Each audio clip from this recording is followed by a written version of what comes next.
बच्चों आज का टॉपिक है अपना कैसे हम पहचानेंगे aromaticity, non aromaticity and anti aromaticity, और फिर उसके कुछ एप्लीकेशंस के क्वेश्चंस देखेंगे। क्वेश्चंस में हम आइडेंटिफाई करने का क्वेश्चंस भी देखेंगे। तो सबसे पहले बात करते हैं कंडीशंस की। क्या कंडीशन होगा तो हम उसे एरोमेटिक बोलेंगे, नॉन एरोमेटिक बोलेंगे या एंटी एरोमेटिक बोलेंगे। अब देखो, मॉलिक्यूलर ऑर्बिटल थ्योरी पे दिखाने के लिए तो देख सकते हैं, लेकिन क्वेश्चंस करने के लिए जो सिंपल तरीका है पहचानने का कि अगर किसी कंपाउंड को आइडेंटिफाई करना है कि वो एरोमेटिक है, तो सबसे पहले आइडेंटिफाई करो कि कंपाउंड साइक्लिक है नहीं। ठीक है, कंपाउंड अगर साइक्लिक है तो सेकंड कंडीशन आपको क्या सर्च करना है, कंपाउंड जो होना चाहिए वो प्लेनर होना चाहिए और नियरली प्लेनर होना चाहिए। अब इसके लिए कंडीशन क्या देखोगे कि रिंग में जितने भी मेंबर्स हैं जिन्होंने रिंग बनाया है उनका हाइब्रिडाइजेशन क्या होना चाहिए, sp2 होना चाहिए। मान लो जैसे बेंजीन है, ठीक है, जैसे मेरे पास एक बेंजीन मॉलिक्यूल है। अब बेंजीन मॉलिक्यूल जो है वो साइक्लिक भी है और प्लेनर भी है। तो क्यों है, तो बिकॉज इसके जितने भी कार्बन है सबके सब क्या है, sp2 हाइब्रिडाइज है। ठीक है, तो जब sp2 हाइब्रिडाइज होगा तो शेप क्या होता है, ट्रायंगुलर प्लेनर। तो रिंग बनाने में जितने भी एटम पार्टिसिपेट कर रहे हैं सबका हाइब्रिडाइजेशन क्या होना चाहिए, sp2 होना चाहिए।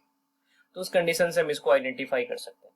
ठीक है, तो first condition cyclic, second condition planar. Planar search करने का कंडीशन क्या हुआ कि all the atoms involve in formation of ring should have sp2 hybridization, और नहीं तो नियरली प्लेनर होने चाहिए। ठीक है, तीसरी बात कि पूरे रिंग में रेजोनेंस के कारण पाई इलेक्ट्रॉन्स घूमने चाहिए। अगर पूरे रिंग में नहीं घूम रहा है तो फिर उसको हम कंप्लीट डिलोकलाइजेशन नहीं बोलेंगे, फिर उस कंपाउंड्स को हम एरोमेटिक केस में काउंट नहीं करेंगे। ठीक है, तो इसमें क्या केस आएगा कि सपोज कोई कार्बन जो है वो sp3 हो गया रिंग में, उस केस में ये वाला कंडीशन फॉलो नहीं हो पाएगा। अभी एग्जांपल मैं आपको दिखलाऊंगा कि कभी भी एक साइक्लिक रिंग में कोई भी कार्बन अगर sp3 आ जाएगा तो फिर वो कंपाउंड को प्लेनर नहीं रहने देगा, बिकॉज वो टेट्राहेड्रल होता है और टेट्राहेड्रल प्लेनर नहीं होता। तो साइक्लिक, प्लेनर, कंप्लीट डिलोकलाइजेशन में पूरे रिंग में पाई इलेक्ट्रॉन घूमना चाहिए।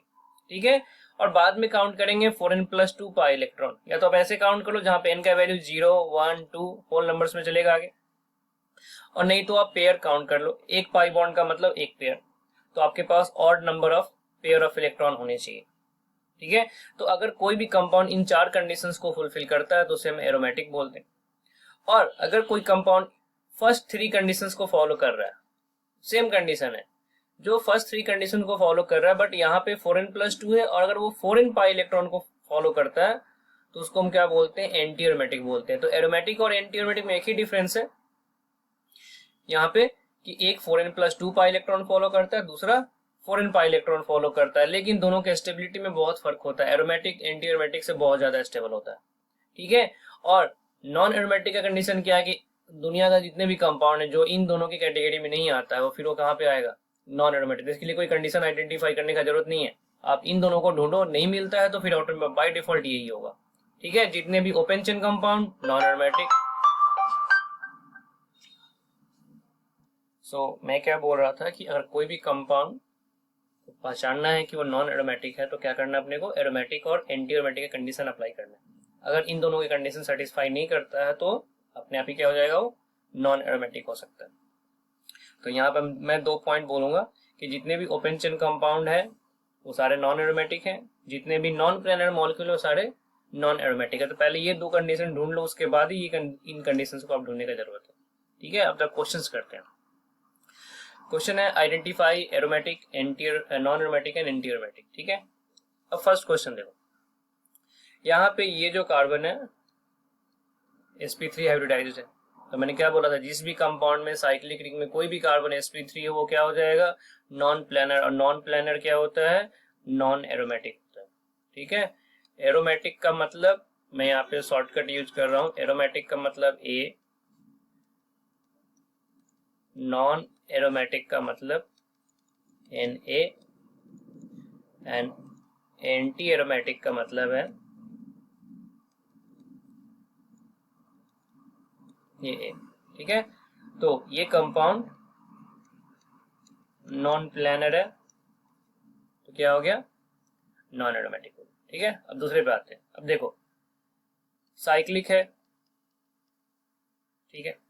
अब कोई बोलेगा इस कार्बन का हाइब्रिडाइजेशन, तो इस कार्बन का हाइब्रिडाइजेशन sp2 है। क्यों है? बिकॉज नेगेटिव चार्ज जो है वो रेजोनेंस में जा रहा है, तो उसको काउंट नहीं करना है। तो ये प्लानर भी हो गया, ठीक है। और पूरे रिंग में ये नेगेटिव चार्ज घूमेगा, तो कंप्लीट डीलोकलाइजेशन भी होगा। और अब इलेक्ट्रॉन काउंट करते हैं, तो इसमें कितना इलेक्ट्रॉन हो गया? 2 इलेक्ट्रॉन। और इस नेगेटिव चार्ज में भी कितना इलेक्ट्रॉन हो गया? 2 इलेक्ट्रॉन। ये नेगेटिव चार्ज भी डीलोकलाइज्ड होकर पाई बॉन्ड बना, मतलब इसको भी हम पाई इलेक्ट्रॉन्स में काउंट करेंगे, तो कितना हो गया? 4 पाई इलेक्ट्रॉन। और 4 पाई इलेक्ट्रॉन का मतलब हो गया एन का वैल्यू आप 1 रख रहे हो, मतलब ये कंपाउंड क्या होगा? एंटी एरोमेटिक होगा। बात करते हैं 3 में। 3 में भी सब कुछ वही है, साइक्लिक है, प्लानर है। क्यों प्लानर है? तो ऑल कार्बन आर sp2, ठीक है। कंप्लीट डीलोकलाइजेशन भी होगा। आप रेजोनेटिंग स्ट्रक्चर ड्रॉ करके देखो, सारे पोजीशन में डबल बॉन्ड दौड़ेगा, ठीक है। अब कितने इलेक्ट्रॉन है? तो यहाँ पे कितना हो गया? 2, और यहाँ पे कितना है? 0। तो 2 पाई इलेक्ट्रॉन, इसका मतलब ये n का वैल्यू 0 पुट कर रहा है, इसका मतलब ये क्या हो गया? एरोमेटिक हो गया, ठीक है। अब इस केस में देख लो फिर से, साइक्लिक है, ठीक है, प्लानर है। क्यों प्लानर है? तो ऑल कार्बन आर sp2। और कितना पाई इलेक्ट्रॉन है? तो 2 पाई इलेक्ट्रॉन है। कंप्लीट डीलोकलाइजेशन पूरे सिस्टम में हो रहा है, ठीक है। सो 2 पाई इलेक्ट्रॉन है, तो इसको हम क्या बोलेंगे? एरोमेटिक। नेक्स्ट एग्जांपल में देखते हैं।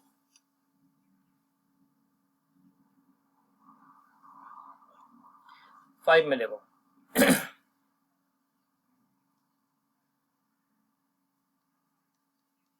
साइक्लिक है, सारे कार्बन sp2, तो प्लानर भी है, और पूरे में डीलोकलाइजेशन भी होगा। देख लो ये ऐसे जाएगा, तो ये ऐसे जाएगा, मतलब हमेशा एक डबल बॉन्ड और 2 नेगेटिव चार्ज रहेगा। तो यहाँ पे 6 पाई इलेक्ट्रॉन आएगा, और 6 पाई इलेक्ट्रॉन के लिए n का वैल्यू 1 पुट करना पड़ेगा, मतलब ये भी क्या हो गया? एरोमेटिक। क्वेश्चन नंबर 6, ये दोनों कार्बन देखो साइक्लिक तो है, बट ये मॉलिक्यूल नॉन प्लानर है। नॉन प्लानर क्यों है? बिकॉज ये दोनों कार्बन ही क्या है? ये वाला और ये वाला sp3। sp3 एक भी कार्बन हो जाने से क्या हो जाएगा? वो नॉन प्लानर, मतलब कंपाउंड क्या हो जाएगा? Non aromatic. इसकी बात करते हैं फिर से, ये कार्बन क्या है? sp3, तो फिर ढूंढने का जरूरत ही नहीं, क्या हो गया? Non aromatic. यहाँ पे भी ये कार्बन क्या है? sp3, क्या हो गया? Non aromatic. इस केस में अब देखो फिर से, साइक्लिक है, प्लानर भी है, सारे sp2 है, ठीक है। कंप्लीट डीलोकलाइजेशन भी होगा, पूरे सिस्टम में रेजोनेंस दौड़ेगा। और कितने इलेक्ट्रॉन है? तो 4 पाई इलेक्ट्रॉन है। 4 पाई इलेक्ट्रॉन का मतलब क्या हो गया? n का वैल्यू ये 1 यूज कर रहा है, मतलब क्या हो गया? Anti aromatic. यहाँ पे सब कुछ वही है, बट इलेक्ट्रॉन कितना है? 6 पाई इलेक्ट्रॉन। नेगेटिव का मतलब 2 इलेक्ट्रॉन, पॉजिटिव का मतलब 0, ठीक है। फिर से रिपीट करो, नेगेटिव का मतलब 2 इलेक्ट्रॉन, पॉजिटिव का मतलब 0। तो 6 पाई इलेक्ट्रॉन, 6 पाई इलेक्ट्रॉन का मतलब हो गया ये फिर से क्या हो गया? एरोमेटिक। अब कॉन्सेप्ट का थोड़ा सा एप्लीकेशन होगा, पोलर बॉन्ड्स का एप्लीकेशन होगा। पोलर बॉन्ड्स का एप्लीकेशन क्या है कि कभी भी C डबल बॉन्ड वो हो तो कौन ज्यादा इलेक्ट्रोनेगेटिव? ऑक्सीजन। तो ये अपने तरफ बॉन्ड को तोड़ेगा, तो ऑक्सीजन पे नेगेटिव सोचना है, कार्बन पे पॉजिटिव सोचना है। तो इस यहाँ कार्बन है और यहाँ ऑक्सीजन है, तो इस पे पॉजिटिव सोचो, मतलब ये इसके जैसा हो गया, ठीक है। तो इसको हम क्या बोलेंगे? एंटी एरोमेटिक, ठीक है। अब यहाँ पे देखो ये बोरोन है, बोरोन के पास कितना इलेक्ट्रॉन है? सॉरी कितना बॉन्ड है? 3 बॉन्ड है, तो ये हो गया डेफिशिएंट, ये हो गया डेफिशिएंट सेंटर। और इसके पास क्या होता है? वैकेंट पी ऑर्बिटल होता है। और वैकेंट पी ऑर्बिटल को हम कार्बोकैटायन की तरह सोचते हैं, तो बोरोन जहां पे लगा उसको पॉजिटिव की तरह सोचो, मतलब ये भी इसके जैसा हो गया, तो ये भी क्या हो जाएगा? Anti aromatic. बात समझ में आ रहा है? हम नेक्स्ट क्वेश्चन पे मूव करते हैं। देखो अभी यहाँ पे फिर से देखते हैं, नाइट्रोजन के पास लोन पेयर है, और ये लोन पेयर रेजोनेंस में जाएगा, तो साइक्लिक है, लोन पेयर काउंट नहीं होगा, तो ये नाइट्रोजन भी क्या हो जाएगा? sp2 हो जाएगा। तो साइक्लिक है, सारे sp2 है, तो प्लानर हो गया। अब कितने इलेक्ट्रॉन है? तो 4 तो यहीं से आ गया, 2 पाई बॉन्ड मतलब 4, और एक लोन पेयर का मतलब 2, मतलब यहाँ पे कितना हो गया? 6 पाई इलेक्ट्रॉन। 2 यहाँ से, 2 यहाँ से और 2 यहाँ से, टोटल ऐड कर लो, कितना हो गया? 6 पाई इलेक्ट्रॉन। और 6 पाई इलेक्ट्रॉन का मतलब क्या हो गया? n का वैल्यू 1 यूज कर रहा है, मतलब ये 4n+2 को फॉलो कर रहा है, इसका मतलब ये क्या हो गया? एरोमेटिक, ठीक है। यहाँ पे ऑक्सीजन के पास लोन पेयर है, लेकिन दो लोन पेयर में से दोनों लोन पेयर को काउंट मत करना, एक लोन पेयर ही रेजोनेंस में जाएगा, बिकॉज एक पी ऑर्बिटल जो होगा वो इनके साथ पैरेलल होगा। समझ में आ रहा है? तो दोनों पी ऑर्बिटल्स को पैरेलल नहीं कर सकता है, तो एक लोन पेयर को ही काउंट करना है रेजोनेंस में। मतलब यहाँ पे भी कितना आएगा, 6 पाई इलेक्ट्रॉन। जो काम नाइट्रोजन कर रहा है वही काम ऑक्सीजन भी कर रहा है। अभी यहाँ पे देखो फिर से साइक्लिक है, प्लेनर है। अब कोई बोलेगा यहाँ पे कितना इलेक्ट्रॉन है, तो गलती से भी 8 पाई इलेक्ट्रॉन मत लिखना। यहाँ पे कितना है, 6 पाई इलेक्ट्रॉन। क्यों? बिकॉज ये रेजोनेंस में पार्टिसिपेट नहीं करेगा। साइक्लिक रिंग में अगर किसी एटम के पास मल्टीपल बॉन्ड हो और लोन पेयर हो तो रेजोनेंस में ये पार्टिसिपेट नहीं करेगा, तो इसको काउंट नहीं करना। तो इन तीन को काउंट कर लो, बेंजीन जैसा। कितना हो गया, 6 पाई इलेक्ट्रॉन, मतलब ये क्या हो गया, एरोमेटिक। अब यहाँ पे नाइट्रोजन के पास फिर से लोन पेयर है, तो यहाँ से लेके यहाँ तक तो रेजोनेंस होगा, बट ये कार्बन क्या हो गया, फिर से sp3। sp3 का मतलब ये मॉलिक्यूल किसके तरह काम करेगा, नॉन प्लेनर। नॉन प्लेनर होगा तो फिर ये क्या हो गया, नॉन एरोमेटिक। इस केस में यहाँ पे पॉजिटिव चार्ज है। अब देखो ये पॉजिटिव चार्ज है तो ऐसे रेजोनेंस होगा, रेजोनेंस होने से कुछ ये स्ट्रक्चर बनेगा।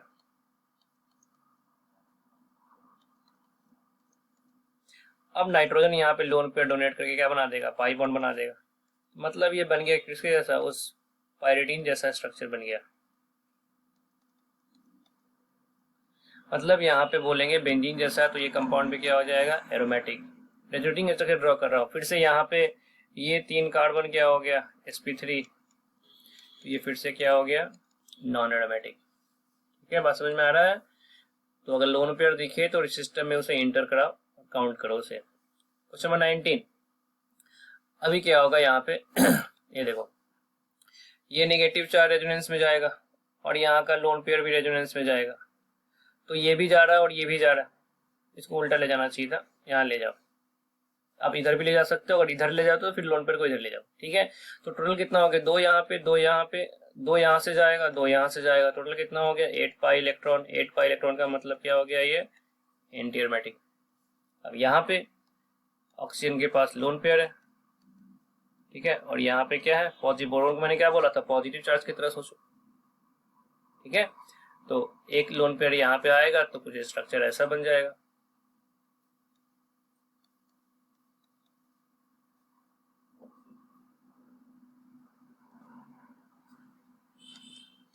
देखो पहले मैंने बताया था 5 मेंबर रिंग में, ये देखो 5 मेंबर रिंग में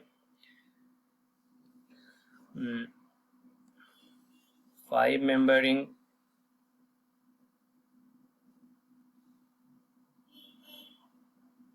जैसे यहाँ पे था,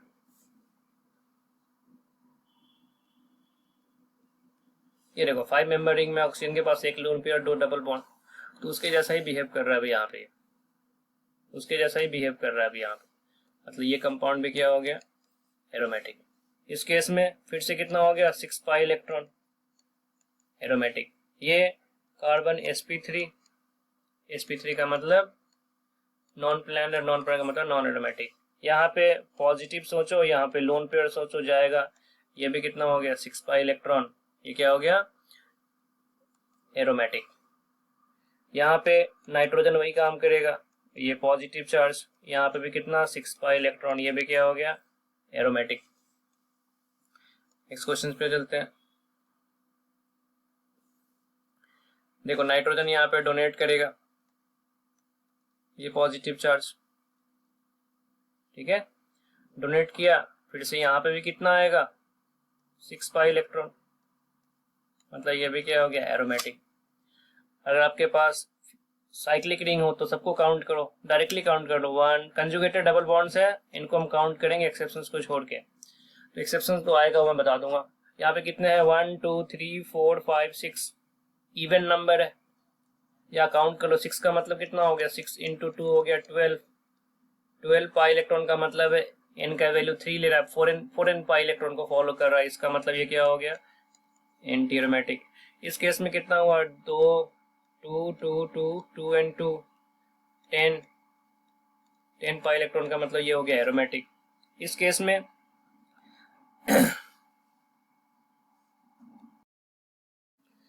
अब देखो क्वेश्चन नंबर 28 में अगर कभी भी एक से ज्यादा रिंग एक साथ फ्यूज्ड है तो उसमें हमेशा जो पाई इलेक्ट्रॉन होता है वो पेरीफेरी वाला काउंट करते हैं, ठीक है। और अगर पेरीफेरी को काउंट करते हुए कोई नॉन पेरीफेरल आ गया, जैसे मान लो जैसे यहाँ पे पेरीफेरी का मतलब क्या है कि जो किनारे किनारे मिल रहा है, अब जो यहाँ मूव करते हुए एक ऐसा पाई इलेक्ट्रॉन आया जो इस किनारे पे पूरा नहीं आया, तो क्या करेंगे, इसके लिए हम एक किनारे पे हाफ काउंट करेंगे, ठीक है। काउंटिंग करने में क्या होगा, 1 2 ऐसे करते हैं, 1, ये भी काउंट होगा, ये भी काउंट होगा, ये भी काउंट होगा, यहाँ से कितना काउंट होगा, हाफ, 1 1, और यहाँ से फिर से कितना काउंट होगा, हाफ, और ये कितना काउंट होगा, 1, तो कितना हो गया, 1 2 3 4 4.5 5.5 6.5 7 एंड 8, कितना हुआ, 8 हुआ। तो इसको बोलेंगे 8 पेयर ऑफ है, 8 इंटू 2 कितना हो गया, 16 पाई इलेक्ट्रॉन, और 16 पाई इलेक्ट्रॉन का मतलब ये 4n पाई को फॉलो कर रहा है, इसका मतलब ये क्या हो गया, एंटी एरोमेटिक। सेम रूल यहाँ पे, केवल पेरीफेरी को काउंट करना है, तो 1 2 3 4 5 6 7, 7 का मतलब कितना हो गया, 14 पाई इलेक्ट्रॉन, 14 पाई इलेक्ट्रॉन का मतलब है 4 इंटू 3 प्लस 2, मतलब 4n प्लस 2 को फॉलो कर रहा है, इसका मतलब ये क्या हो गया, एरोमेटिक। अब इसमें काउंट करो, चलो पेरीफेरी को काउंट करना है, 1 2 3 4 5 6 7, इसको काउंट नहीं करना, ये नॉन पेरीफेरल है, और ये किसी एंड पे भी नहीं आया कि इसको काउंट करेंगे, तो इसको छोड़ दो, इसको काउंट नहीं करना। कितना, 1 2 3 4 5 6 7, 7 का मतलब क्या हो गया, यहाँ पे फिर से 14 पाई इलेक्ट्रॉन आया, 14 पाई इलेक्ट्रॉन का मतलब फिर से 4n प्लस 2 को फॉलो कर रहा, मतलब ये भी क्या हो गया, एरोमेटिक। इस केस में देखो फिर से पेरीफेरी को काउंट करना है, 1 2 3 4 5 6 7 8 9, 9 का मतलब हो गया 18, 18 का मतलब है 4 इंटू 4 प्लस 2, मतलब ये भी 4n प्लस 2 को फॉलो कर रहा है, इसका मतलब ये भी क्या हो गया, एरोमेटिक। और ये आपके पास है साइक्लोऑक्टाटेट्राईन। अब ये जो मॉलिक्यूल है वो नॉन प्लेनर है, स्ट्रक्चर दिख भी रहा है उसका नॉन प्लेनर, मतलब ये क्या हो जाएगा, नॉन एरोमेटिक। और ये आपका बेंजाइन है, बेंजाइन जो होता है वो प्लेनर होता है, तो इसमें बेंजीन को देख के बोलो, तो ये क्या हो जाएगा, एरोमेटिक, ठीक है। अब इसके एप्लीकेशंस को देखते हैं, ठीक है। एप्लीकेशंस का फर्स्ट क्वेश्चन है, compare rate of reaction of following compounds with AgNO3। अब देखो जितने भी सिल्वर नाइट्रेट जहां भी आएगा वो Ag प्लस क्या ढूंढता है, X माइनस। दुनिया में Ag प्लस को एक कुछ चाहिए तो वो X माइनस है, जिसके साथ वो क्या बनाता है, AgX, ठीक है। तो X माइनस ढूंढेगा, अब सब जगह से माइनस तोड़ो, तो I माइनस तोड़ोगे तो यहाँ प्लस, I माइनस तोड़ा तो यहाँ पे प्लस, और Cl माइनस तोड़ा तो यहाँ पे प्लस। अब ये जो है पॉजिटिव चार्ज, अब इसको याद करो, 5 मेंबर जो कटायन था वो क्या था, एंटी एरोमेटिक, ठीक है। ये क्या हो गया, एरोमेटिक, और ये क्या हो गया, एरोमेटिक, ठीक है। तो ऑब्वियस सी बात है एरोमेटिक वाला ज्यादा बनेगा, तो बी और सी जो होगा वो ए से ज्यादा होगा। अब क्वेश्चन है बी और सी में कौन, इसमें क्लोरीन है और इसमें आयोडीन है, तो सबसे आसानी से कौन ब्रेक होगा, आयोडीन। तो क्या बोलेंगे, order B greater than C greater than A, ये इस क्वेश्चन का आंसर हो जाएगा। समझ में आया, जितने आसानी से जितना स्टेबल कार्बोकेटायन बनेगा उतना आसानी से वो ब्रेक होगा। क्वेश्चन नंबर 2, क्वेश्चन नंबर 2 है कि साइक्लोहेप्टाट्राइन, ये वाला structure is stable but cyclopentadienone is so reactive, ये बहुत रिएक्टिव है, but it so much reactive that it can't be isolated, explain करना। देखो मैंने क्या बोला था, जहां भी C डबल बॉन्ड हुआ आएगा कार्बन पे पॉजिटिव रख के सोचो, तो ये क्या बन गया, एंटी एरोमेटिक, और ये क्या बन गया, एरोमेटिक। एरोमेटिक वाला स्टेबल होगा तो ये ठीक है, स्टेबल है, बट ये एंटी में तो क्या हो जाएगा, अनस्टेबल, ये क्या हो जाएगा, रिएक्टिव। तो क्वेश्चन का आंसर क्या हुआ, it is so because cycloheptatrienone, that is this compound is stable because it produces quasi aromatic compound। quasi का मतलब है जो आपस में एक इक्विलिब्रियम बनाकर चेंज होता रहता है, ठीक है। और ये जो कंपाउंड क्या होना है, क्वेसी एंटी एरोमेटिक, तो ये रिएक्टिव होगा। नेक्स्ट क्वेश्चन है, Z is the number of reaction in which aromatic compounds are formed। ये क्वेश्चन नेक्स्ट पेज पे भी फॉलो अप है, बोले यहाँ पे काउंट करते हैं। देखो यहाँ पे AlCl3 और क्लोरीन के बीच में रिएक्शन होगा, ये बॉन्ड ब्रेक होगा, यहाँ पे पॉजिटिव चार्ज आएगा, तो ये क्या बन, ये जो स्ट्रक्चर बनेगा ये क्या हो गया, नॉन एरोमेटिक। यहाँ पे ये स्ट्रक्चर बनेगा, फिर से वही रिएक्शन है, और ये क्या हो जाएगा, एरोमेटिक। यहाँ पे ये स्ट्रक्चर बनेगा और ये क्या हो जाएगा, नॉन एरोमेटिक, पहली बात तो ये टूटेगा नहीं, बिकॉज यहाँ पे पार्शियल डबल बॉन्ड क्या होगा, टूट भी गया तो यहाँ पे पॉजिटिव होता तो एरोमेटिक होता, लेकिन यहाँ पे पॉजिटिव है तो ये रेजोनेंस से पार्टिसिपेट नहीं कर पाएगा। नेक्स्ट केस में ऐसा ही है, यहाँ पे जो ये स्ट्रक्चर बनेगा ये क्या बनेगा, एंटी एरोमेटिक। इस केस में जो स्ट्रक्चर बनेगा ये क्या हो जाएगा, एरोमेटिक। और यहाँ पे HBr रिएक्शन करोगे तो क्या बनेगा, कुछ ऐसा बनेगा, तो ये क्या हो जाएगा, नॉन एरोमेटिक। तो क्या कि कहाँ कहाँ पे एरोमेटिक आया, यहाँ पे आया और यहाँ पे आया, दो जगह आया। अब नेक्स्ट पेज पे और एक यहाँ देखो, अब देखो सोडियम को रिएक्ट कराया है साइक्लोब्यूटाडाइन से। अब सोडियम को रिएक्शन कराने से क्या होता है, इस स्ट्रक्चर को वो इसमें कन्वर्ट कर देगा, पाई बॉन्ड को ब्रेक करके सोडियम 2Na+ में कन्वर्ट होगा और 2 इलेक्ट्रॉन ऐड करेगा, तो दोनों जगह एक एक इलेक्ट्रॉन चला गया। तो यहाँ पे एक इलेक्ट्रॉन आता, अब एक एक इलेक्ट्रॉन मिलेगा तो कितना आ गया, दो दो इलेक्ट्रॉन आ गया। तो ये जो स्ट्रक्चर है कुछ ऐसा बन गया, कितना हो गया, 6 पाई इलेक्ट्रॉन। और 6 पाई इलेक्ट्रॉनों का मतलब क्या होगा, यहाँ पे एरोमेटिक आएगा। अब यहाँ पे 3PHLi, अब देखो ये स्ट्रक्चर जो है Li पे प्लस है और ये माइनस है, माइनस क्या करेगा, H+ निकालेगा, और H+ निकालेगा तो यहाँ पे क्या H+ निकालेगा तो कुछ ऐसा बनेगा,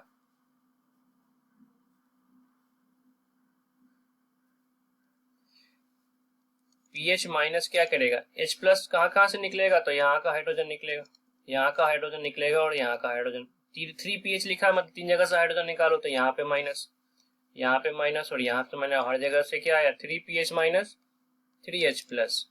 ठीक है, अब देखो यहाँ पे कितना हो गया, 10 पाई इलेक्ट्रॉन। 10 पाई इलेक्ट्रॉन का मतलब क्या हो गया, ये एरोमेटिक। HBr, अब H+ आएगा, H+ आएगा तो ऑक्सीजन उसको डोनेट करेगा, तो इसका प्रोडक्ट क्या बनेगा, OH2+ लिविंग ग्रुप रिलीज हो गया, क्या बन गया, फिर से जैसा पहले बना था, तो ये भी कंपाउंड क्या बनेगा, एरोमेटिक। और यहाँ पे क्या है, HI, ठीक है, यहाँ पे गलती से ये रहना चाहिए था, HI। अब H+ जाएगा, यहाँ पे H+ गया तो ऑक्सीजन लोन पेयर डोनेट करेगा, तो ये बॉन्ड ब्रेक करेगा, तो यहाँ पे क्या आएगा, पॉजिटिव। तो इसका प्रोडक्ट कुछ ऐसा बनेगा।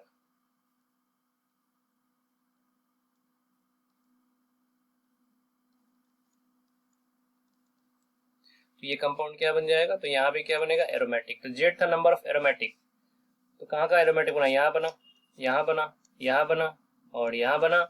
और पिछले पेज पे कहाँ कहाँ बना था, यहाँ बना, यहाँ पे बना और यहाँ पे बना। कितना हो गया, 1 2 3 4 5 6। तो Z के वैल्यू 6 हो गया, तो वैल्यू ऑफ Z+4 पूछा था, तो Z+4 का मतलब क्या हो गया, 6+4 कितना आंसर हो जाएगा, 10।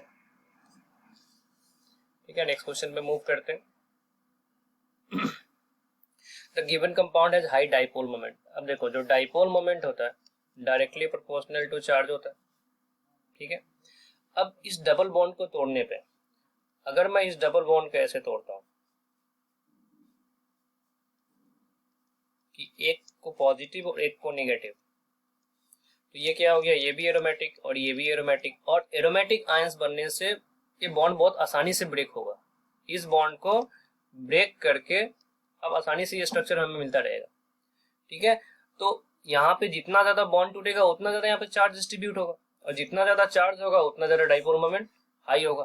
तो रीजन इसका क्या होगा, हाई डाइपोल मोमेंट इसलिए है बिकॉज यहाँ पे एरोमेटिक इंटरमीडिएट बनने के कारण चार्ज बहुत ज्यादा आ रहा है, ठीक है। जितने आसानी से बॉन्ड ब्रेक होगा, जितने आसानी से ये एरोमेटिक में कन्वर्ट होगा, उतने आसानी से होगा। नेक्स्ट क्वेश्चन है, विच of the following has greater dipole moment. अब देखो फिर से वही है, यहाँ पे ये बॉन्ड टूटा तो ये पॉजिटिव, और यहाँ पे पॉजिटिव आने से कोई फायदा नहीं है, रेजोनेंस मिलेगा। यहाँ पे क्या आएगा, ये एरोमेटिक बनेगा।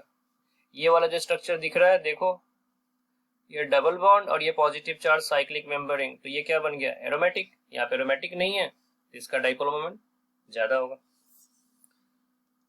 Next question, which of the following compound do not exist at room temperature. अब देखो रूम टेम्परेचर पे aromatic compound and non aromatic compound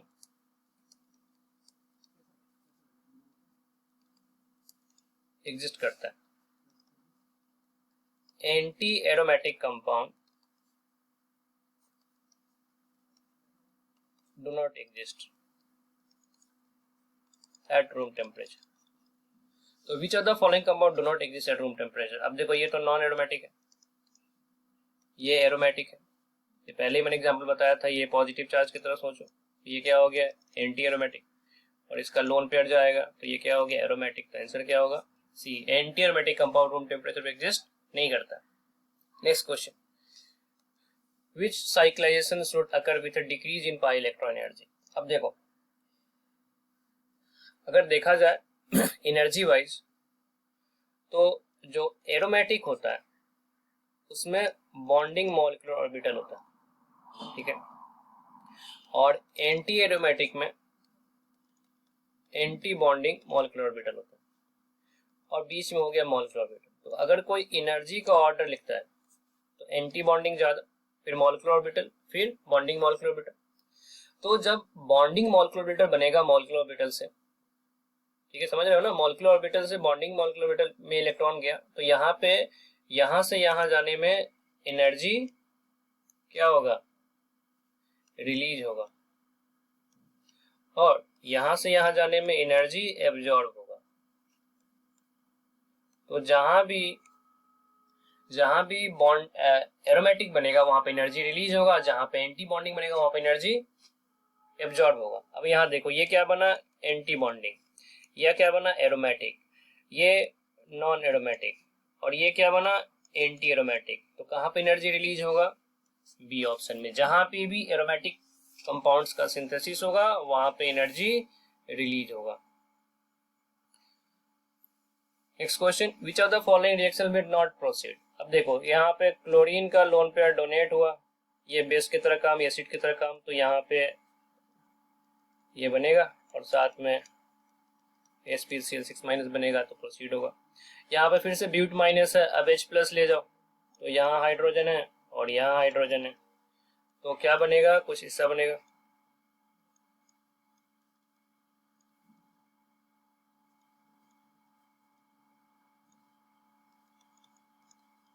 अब देखो फिर से कितना हो गया 10 पाई इलेक्ट्रॉन सिस्टम, ये भी क्या बना एरोमेटिक। यहाँ पे H प्लस वो इसको तोड़ के कुछ ऐसा स्ट्रक्चर बनाएगा,